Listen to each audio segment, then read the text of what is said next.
Bonjour, bienvenue à Parole de Vie. Nous sommes encore très heureux de vous retrouver à notre rendez-vous habituel.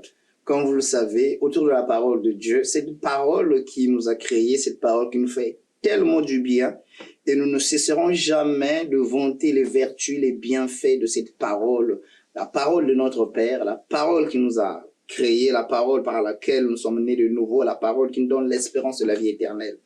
Alors aujourd'hui, nous aimerions partager avec vous sur un sujet ô combien important.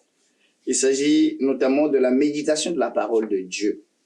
C'est un thème capital pour nous qui sommes enfants de Dieu. Comprendre l'utilité, l'importance de méditer la parole de Dieu, c'est une chose qui est fondamentale dans notre marche avec le Seigneur.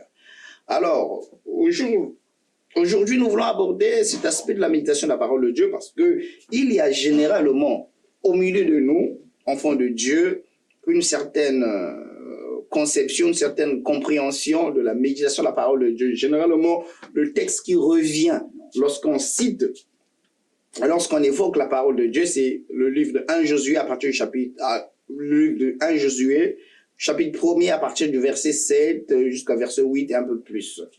Alors, généralement, il est répandu dans nos milieux, dit que non, la méditation de la parole de Dieu nous conduit au succès.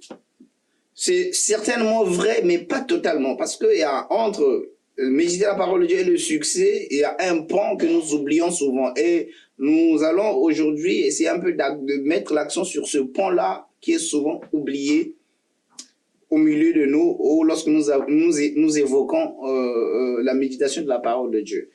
Alors, si on revient sur le texte de 1 Josué, le chapitre 7 à 8, la Bible dit textuellement, à partir du verset 8, si je ne me trompe, que ce livre de la loi ne s'éloigne point de ta bouche, médite-le jour et nuit, afin d'observer fidèlement ou d'obéir fidèlement à ce qui est prescrit, car c'est alors que tu auras du succès, c'est alors que tu réussiras. C'est alors que tu auras du succès dans tes entreprises, c'est alors que tu réussiras. C'est ce que nous dit la parole de Dieu. Alors on voit donc entre que ce livre de la loi ne s'éloigne point de ta bouche, médite le jour et nuit, et c'est alors que tu auras du succès dans tes entreprises, c'est alors que tu réussiras. Voyons, il y a de pratiquer, d'observer fidèlement ce qui est prescrit, de pratiquer fidèlement, d'observer et d'obéir fidèlement à ce qui est écrit. Donc, nous voyons, la méditation de la parole de Dieu, c'est le fondement. Alors, à quoi on peut assimiler la méditation de la parole de Dieu? La méditation de la parole de Dieu, c'est comme quelqu'un qui achète un nouvel appareil, et pour faire démarrer cet appareil, il a besoin de lire la notice, parce que c'est le fabricant qui connaît les arcanes, les secrets pour faire fonctionner cet appareil-là. Donc, lorsque nous méditons la parole de Dieu, nous consultons la notice pour comprendre comment nous allons faire démarrer cet appareil. Une fois que nous avons lu les règles, les principes pour faire démarrer l'appareil, alors là, nous sommes en mesure d'utiliser convenablement cet appareil. Et c'est la même chose pour la parole de Dieu. La parole de Dieu. Dieu qui a créé le monde, Dieu qui a créé l'univers, il nous a donné sa parole. Alors, si nous voulons comprendre l'univers, si nous voulons maîtriser, appréhender certains secrets de l'univers, il nous faut nous référer à la notice de l'univers qui est la parole de Dieu, qui est la Bible. Voilà pourquoi le Seigneur nous demande de méditer la parole de Dieu, de la méditer jour et nuit, que cette parole ne s'éloigne pas de notre bouche. Pourquoi? Parce que lorsque nous méditons la parole de Dieu, le but c'est d'acquérir des connaissances, d'entrer en contact avec la pensée de Dieu, comprendre qu'est-ce que Dieu pense et qu'est-ce que Dieu attend de nous. Comment Dieu a créé l'univers, quels sont les principes, les règles qui régissent la marche de l'univers. Donc, lorsque nous allons méditer la parole de Dieu, nous allons prendre cette connaissance-là. Alors, une fois cette connaissance assimilée, le Seigneur nous demande maintenant d'agir fidèlement par rapport à ce que nous avons acquis comme connaissance. Jusque-là, on ne parle pas du succès. On a médité la parole de Dieu. Une fois que nous avons médité la parole de Dieu, nous avons pris connaissance. Nous avons eu un certain nombre d'informations. Ces informations-là nous instruisent, nous enseignent ou nous éclairent sur certains aspects. Maintenant, le Seigneur nous dit à ce moment-là, une fois que vous avez ces informations, vous devez agir fidèlement aux informations que vous avez reçues. Vous devez agir fidèlement aux nouvelles connaissances que vous venez d'acquérir. Une fois que vous allez vous mettre à agir fidèlement à ces connaissances, une fois que vous allez vous mettre à agir fidèlement à ces informations, c'est alors qu'intervient l'aspect succès et réussite. Donc, on voit bel et bien que c'est pas la méditation en tant que telle qui apporte le succès, mais c'est la méditation me donne la connaissance. La méditation me donne l'information. La méditation me permet d'entrer en contact de la pensée de Dieu, de décortiquer la pensée de Dieu. De la méditation fait que la parole de Dieu ne soit plus un secret pour moi. La méditation me livre les secrets de la pensée de Dieu. Maintenant que j'ai le secret, maintenant que je connais la pensée de Dieu, qu'est-ce que je fais de cette pensée? Alors là, le Seigneur nous dit, une fois que tu as le secret, tu es entré dans mon conseil secret, tu dois agir fidèlement par rapport à ce que j'ai dit dans la parole de Dieu. Et lorsqu'on se met à agir fidèlement, c'est alors là qu'interviennent la réussite, le succès et la réussite.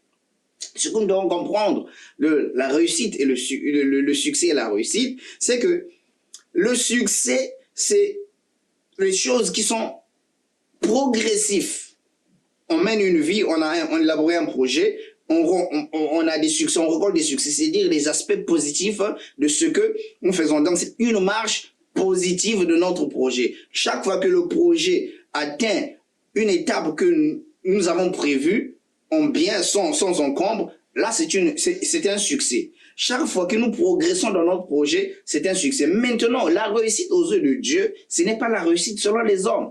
La réussite aux yeux de Dieu, c'est que Dieu t'a confié une mission, Dieu t'a donné une mission. Lorsque tu auras atteint cette mission, c'est alors là que Dieu considère que tu as réussi. La réussite, en fait, quand on s'analyse à la fin de la mission. Par contre, le succès, au cours de la mission, tu peux remporter les succès. C'est comme un peu la bataille et la guerre. Une guerre est constituée de plusieurs batailles. On peut gagner plusieurs batailles et perdre la guerre. C'est la même chose. Donc, le succès, c'est comme les batailles que nous remportons.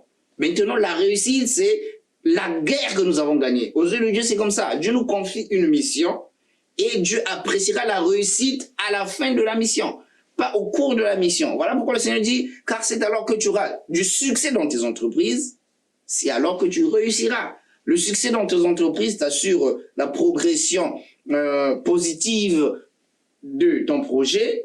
La réussite, c'est la finalité de ton projet. Est-ce que cette finalité est conforme aux attentes du Seigneur? Si ce que tu as fait correspond aux attentes du Seigneur, tu as obéi fidèlement à Dieu, alors là, tu as réussi. Et là, nous comprenons que la réussite dont parle Dieu ici n'a rien à voir avec la réussite d'avoir des Ferrari, d'avoir des Rolls-Royce, bien que cela peut être un aspect aussi de la réussite selon Dieu. Mais le Seigneur ne réduit pas la réussite à cela. Le Seigneur, en parlant de la réussite, il dit, la réussite, c'est ce qui est conforme à sa volonté. C'est la réussite de ce qu'il a donné comme objectif atteint. Une fois que tu atteins les objectifs pour Dieu, tu as réussi. Tu as réussi. Donc, nous devons comprendre que la méditation de la parole de Dieu, le but de la méditation, c'est de comprendre, d'acquérir la connaissance de la pensée de Dieu. Une fois que nous avons acquis la connaissance de la pensée de Dieu, le Seigneur nous demande d'obéir fidèlement à ce que Dieu veut. Et une fois que nous obéissons fidèlement, cela nous conduit à la réussite et au succès. Donc, c'est un schéma, c'est une procédure, c'est un processus que nous devons comprendre et respecter. Et si nous agissons selon la pensée de Dieu, selon les étapes de cette procédure, il est certain que nous atteindrons la réussite et le succès. Voilà, bien-aimés, ce que je tenais à partager entre nous pour que Dieu nous aide encore à aller plus loin, à aller plus haut avec lui. Que Dieu vous bénisse abondamment et à très bientôt pour un nouveau numéro de Parole de vie. Merci et à très bientôt.